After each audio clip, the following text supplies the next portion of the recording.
आज हम लोग बात करेंगे प्री मैच्योर इजैकुलेशन के बारे में। सिंपल टर्म्स में इसे शीघ्र पतन कहते हैं।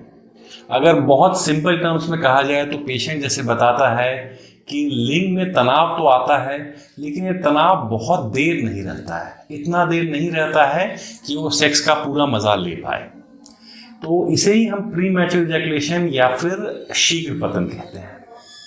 अब सेक्स का मजा लेने के लिए कितना देर सेक्स करना चाहिए, क्वेश्चन तो यही है, क्योंकि पेशेंट कहता है कि मैं बहुत देर सेक्स नहीं कर पाता हूं और मेरा शीघ्र पतन हो जाता है। इसका कोई फिक्स डेफिनेशन नहीं है प्री मैच्योर इजैकुलेशन का।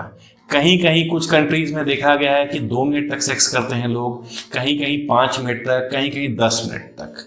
तो एक बेसिक वर्किंग डेफिनेशन है कि सेक्स उस समय के पहले खत्म हो गया जब तक कि दोनों पार्टनर्स को एंजॉयमेंट नहीं हो जाता है।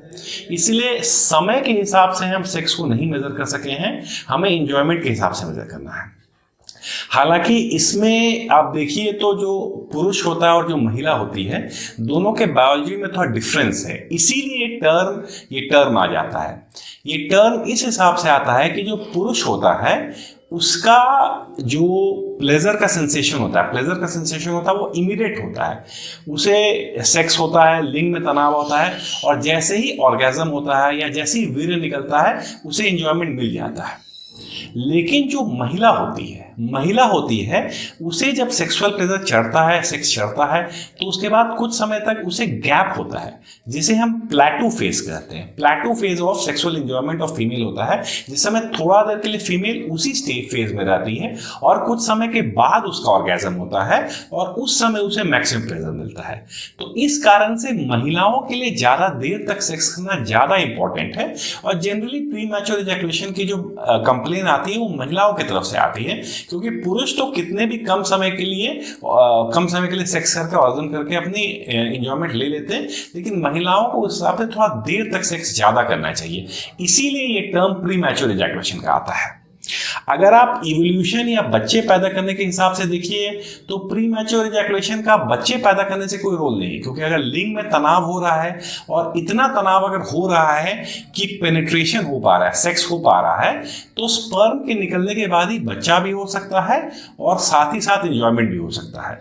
लेकिन चूंकि आजकल मॉडर्न लाइफ है, मेल और फीमेल दोनों ही एक्टिवली कंट्रीब्यूट करते हैं सेक्स में और दोनों ही एक एक्टिव सेक्सुअल लाइफ चाहते हैं, इस कारण से ये टर्म प्री मैच्योर इजैकुलेशन आया है। ठीक है, तो इसमें सबसे सिंपल तरीका तो होता है कि पुरुषों को ये चीज समझाना पड़ता है, पुरुषों को ये चीज बताना पड़ता है कि सिर्फ आपका सेक्सुअल एंजॉयमेंट हो गया, तुरंत ऑर्गेज्म हो गया तो उस समय सेक्स नहीं खत्म हो जाता है। आपको कोशिश करना चाहिए कि कुछ देर तक, ज्यादा समय तक आप सेक्स करने की कोशिश कीजिए ताकि आपके पार्टनर को भी एंजॉयमेंट कर पाए। ये इसके लिए सबसे सिंपल तरीका होता है कि जैसे सेक्स स्टार्ट करने के बाद जो मेल पार्टनर हो वो जनरली एक डिस्ट्रैक्शन टेक्निक यूज करते हुए किसी दूसरे चीज के बारे में सोचने लग जाते हैं। तो उससे क्या होता है कि उनका जो ऑर्गेज्म होता है या उनका जो इरेक्शन होता है वो प्रोलॉन्ग हो जाता है और ज्यादा देर तक रहता है, जिससे फीमेल पार्टनर को भी एंजॉयमेंट हो जाता है। तो ये एक डिस्ट्रैक्शन टेक्निक होती है। दूसरा, यूज ऑफ कॉन्डम्स के यूज से भी कुछ लोग जो आपका इरेक्शन ज्यादा देर तक सस्टेन हो जाता है, रह जाता है। ठीक है, इन कारणों के बाद, इन सॉल्यूशंस को अपनाने के बाद दोनों पार्टनर्स को इस बात को समझने के बाद भी अगर किसी पेशेंट्स को इसके बावजूद भी एंजॉयमेंट नहीं हो पाता है तो इसमें घबराने की कोई बात नहीं है। आपको अपने यूरोलॉजिस्ट से सलाह करनी चाहिए। कई सारे मल्टीपल ड्रग्स हैं जिनको देने से बिल्कुल आपके जो इरेक्शन की टाइमिंग होती है, आपके इरेक्शन का जो स्ट्रेंथ होता है, लिंग का जो तनाव है, उसे बढ़ाया जा सकता है और समय भी बढ़ाया जा सकता है।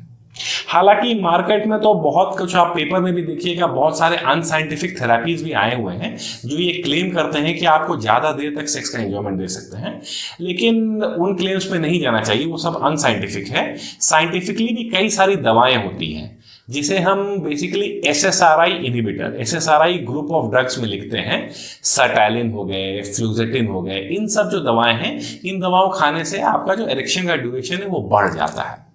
जो लोग दवा नहीं खाना चाहता है उन लोगों के लिए सिंपल एक क्रीम आती है, एमला क्रीम करके आती है। उस क्रीम को लगाने से भी जो लोकल सेंसेशन होता है वो कम हो जाता है और इरेक्शन ज्यादा देर तक प्रोलॉन्ग किया जा सकता है।